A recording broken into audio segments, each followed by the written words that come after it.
हमारे मुसलमान भाई बहुत लोग यहाँ पे बड़े तादाद में आए। आपको मालूम है ये पूरे तेलंगाना में इकलौते कायद है, इनको बराबर जिताना है और पिछली बार से बहुत ही ज्यादा मेजॉरिटी से इनको जिताना है।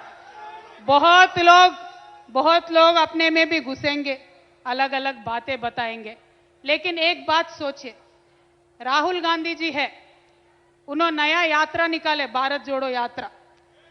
मुझे क्या लग रहा मालूम, जो 1000 चूहों को मार के एक बिल्ली हज यात्रा को निकलती, वैसा है राहुल गांधी जी का।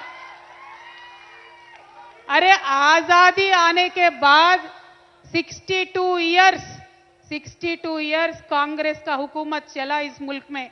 क्या करें आप मुसलमानों के लिए, क्या करें आप गरीबों के लिए? गरीबी हटाओ बोल के बोलते रहे, गरीबों को हटाए, गरीबी नहीं हटाए आप। लेकिन तेलंगाना में 10 साल में जो इंकलाब केसीआर साहब लेके आए, देश में कहीं और नहीं हुआ। तो क्यों जाना है कांग्रेस के साथ, क्यों वोट देना है कांग्रेस के साथ? आज हमारे माइनॉरिटी भाई सोचना चाहिए। घर घर आप जाओ, हर एक मौलाना को पकड़ो, हर एक मस्जिद में जाओ, आप उनको समझाओ क्यों देना है भाई कांग्रेस को वोट। कितने साल और मौका देते? नहीं थे क्या राज में 62 इयर्स नहीं थे? तेलंगाना में भी थे 62 इयर्स। उनकी नानी थी, पापा थे, दादा थे, परदादा थे, सभी लोग थे। क्या हुआ? बदलाव आया? नहीं आया। फिर क्यों मौका देना है उनको? एक बार ये पूछिए। क्योंकि बहुत लोग बोल रहे, हैदराबाद में बैठ के, दिल्ली में बैठ के, तेलंगाना में मुसलमान इधर सोच रहे, उधर सोच रहे। मैं एक ही बात बोली, कुछ भी नहीं सोच रहे, कार और सरकार सोच रहे, और कुछ नहीं सोच रहे। कार और केसीआर सोच रहे, और कुछ नहीं सोच रहे। मेरा आपसे इतना ही एक रिक्वेस्ट है, जिस तरीके से हमने अपने कौम को यहां महफूज रखा, जिस तरीके से हर माइनॉरिटी क्रिश्चियन को, हर माइनॉरिटी मुस्लिम को, हर हिंदू को हमने यहां महसूस किया, उसी तरीके का माहौल, उसी तरीके का फिजा हमें पूरा हिंदुस्तान में बनाना है। उसके लिए तेलंगाना एक मिसाल होना चाहिए।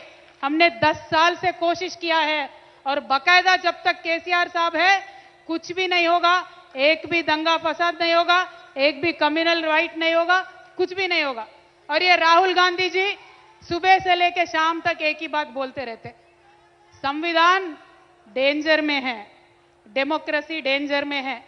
कुछ नहीं है, तेलंगाना में दमदार लीडर है, डेमोक्रेसी है, संविधान भी है, और ये बचा रहेगा जब तक केसीआर साहब है।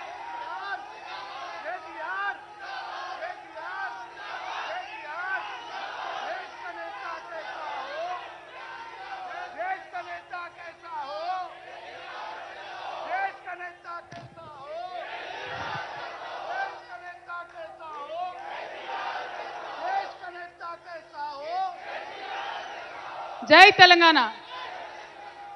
तो मेरा बोलने का मतलब यही है, जब दमदार लीडर होता है और जब जिम्मेदार लीडर होता है, क्या चाहते हैं, क्या बोलते हैं केसीआर साहब? बोलते क्या है?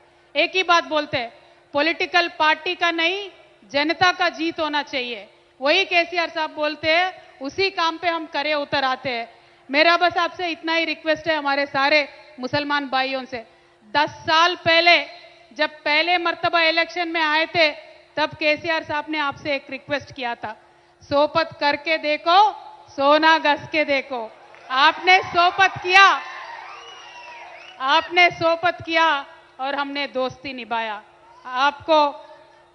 आपको महफूज बना के रखे, डेवलपमेंट के बारे में काम करे, रेशन से लेके, पेंशन से लेके, एजुकेशन से लेके, पॉलिटिकल पार्टिसिपेशन तक, हर चीज में आप सबको साथ में लेके चले। पूरे हिंदुस्तान में एक इकलौता ऐसा स्टेट है जहां पे एक माइनॉरिटी एमएलसी को डिप्यूटी चीफ मिनिस्टर बनाया हो, जहां पे एक माइनॉरिटी एमएलसी को होम मिनिस्टर का, रेवेन्यू मिनिस्टर का दर्जा दिया गया हो। पूरे एक हिंदुस्तान में एक ही ऐसा स्टेट है। तो मैं बस आपसे यही रिक्वेस्ट करती हूं कि अपने शकील भाई को पिछले मर्तबा जितने वोट आए, उससे कई बड़े तादाद में वोट डाल के इनको जिताना है, मेहनत करना है, मेहनत करना है, मेहनत करना है, पसीना बहाना है, लोगों तक पहुंचना है, सादगी के साथ काम करना है, क्योंकि हम जिम्मेदार लोग हैं, हमें सादगी के साथ काम करना है और इलेक्शन में अव्वल नंबर में आना है, ताकि केसीआर साहब बोलेंगे कि पूरा तेलंगाना में एक ऐसे कायद है जो इतने बड़े तादाद में लोगों के सपोर्ट लेके आए।